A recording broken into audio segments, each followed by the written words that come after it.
Calaroga Shark Media. From Washington, D.C., where you should stay awake in cabinet meetings, this is Ballot.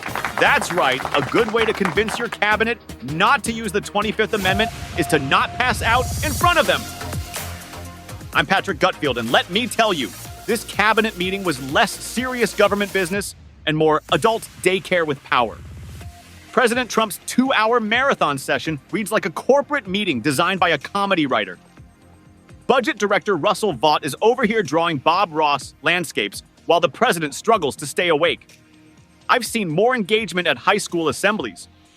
Defense Secretary Pete Hegseth shows up with a nameplate that says Secretary of War.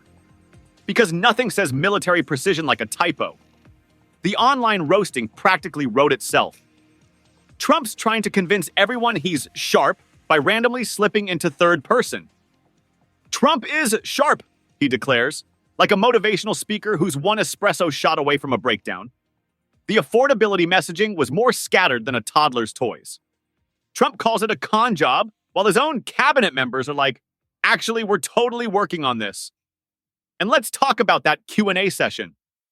Trump playfully asks a boom mic operator how strong they are after holding the mic for 2 hours. Because nothing says leader of the free world like making small talk with AV equipment.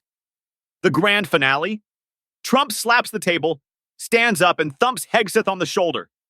It's less presidential briefing and more awkward office Christmas party.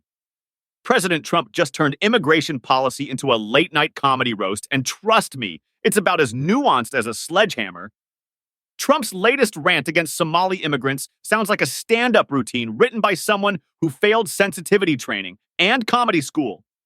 He's calling an entire community garbage with the diplomatic grace of a toddler having a meltdown in a grocery store. Somalia stinks. Wow, such profound geopolitical analysis.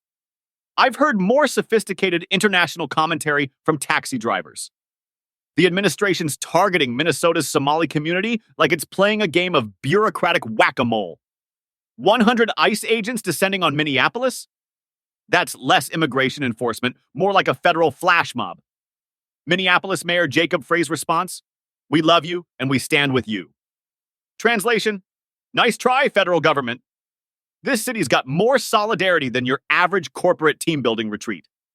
Let's break this down. Most of Minnesota's 80,000 Somali residents are U.S. citizens or legal residents. Trump's rhetoric is basically saying, welcome to America, now prove you belong here. President Trump just declared war on the AutoPen.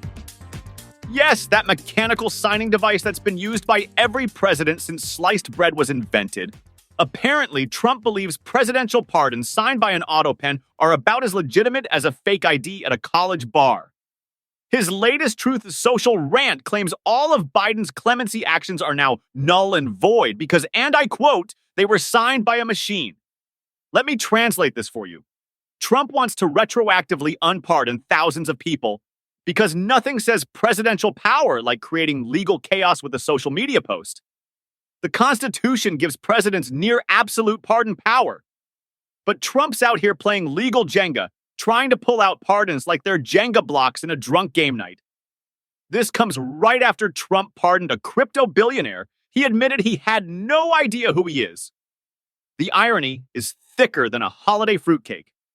His own pardons? Totally fine. Biden's machine-signed documents? Completely invalid. Legal experts are basically doing the equivalent of a collective eye roll. No president has ever tried to retroactively cancel a predecessor's pardons. It's like trying to unbake a cake after it's already been served. Portions of today's show were made with the help of AI and cake.